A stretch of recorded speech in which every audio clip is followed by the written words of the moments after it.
पूर्व CM doctor Raman Singh आज एक दिवसीय प्रवास में बिलासपुर पहुंचे। यहां मीडिया से चर्चा में पूर्व सीएम ने केंद्रीय बजट को लेकर अपनी बात रखी। इसके साथ ही आवास, कर्ज सहित अन्य मुद्दों को लेकर पूर्व सीएम ने राज्य सरकार पर भी जमकर निशाना साधा। पूर्व सीएम ने कहा कि आशा, उम्मीद और देश के बड़े ग्रोथ का हर वर्ग के लिए फायदेमंद बजट है। 45 लाख करोड़ के इस बजट में 10 लाख करोड़ अधोसंरचना और विकास में खर्च किए जाएंगे। केंद्रीय मंत्री के घोषित बजट के प्रमुख बातों को दोहराते हुए उन्होंने कहा कि अब 7 लाख रुपए की कमाई पर किसी भी तरह का टैक्स नहीं देना पड़ेगा।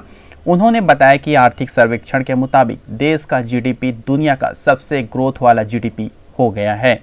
इसी तरह पीएम आवास योजना सहित अन्य योजनाओं में अच्छी खासी राशि का प्रावधान किया गया है। आगे उन्होंने सवालों का जवाब देते हुए कहा कि बजट हमेशा चुनावी होता है। कोई भी सरकार चुनाव में जीतना चाहती है। बजट अच्छा रहेगा तभी चुनाव में जीत मिलेगी।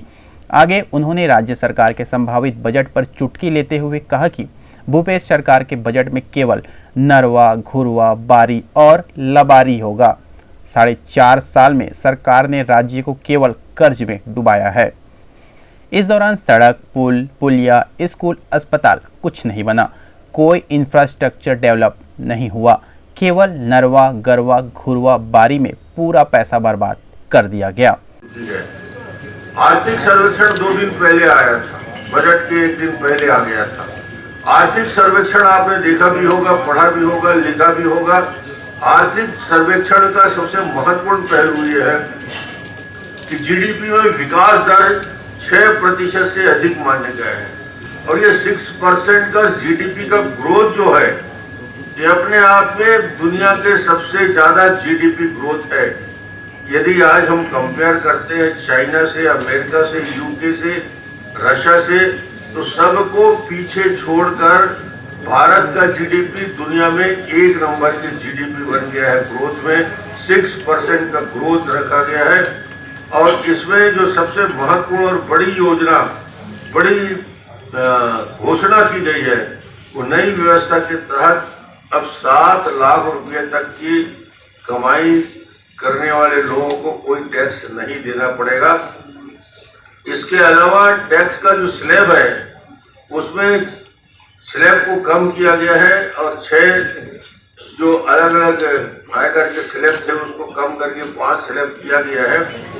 भूपेश को छत्तीसगढ़ में बीजेपी के चेहरे की चिंता अपने से ज्यादा है। पहले तो ये बताया कि उनकी सरकार आ ही नहीं रही है, उसको चिंता करने की जरूरत नहीं है। भारतीय जनता पार्टी की सरकार बनने वाली है और हम 1 घंटे में निर्णय ले लेंगे कौन मुख्यमंत्री बनेगा। भूपेश को इसके लिए तकलीफ झेलने की जरूरत नहीं। आगे उन्होंने अपने संपत्ति को लेकर लग रहे आरोपों पर जवाब देते हुए कहा कि संपत्ति के बारे में सब कुछ स्पष्ट है।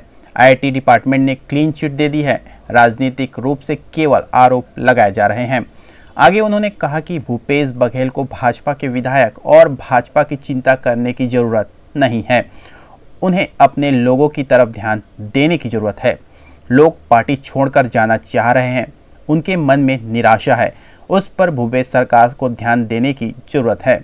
आगे उन्होंने कांग्रेसी विधायकों के भाजपा के संपर्क में होने के सवाल पर कहा कि राजनीतिक दृष्टि से वक्त और जरूरत पड़ने पर इस तरह की चर्चा होती है और निर्णय लिया जाता है।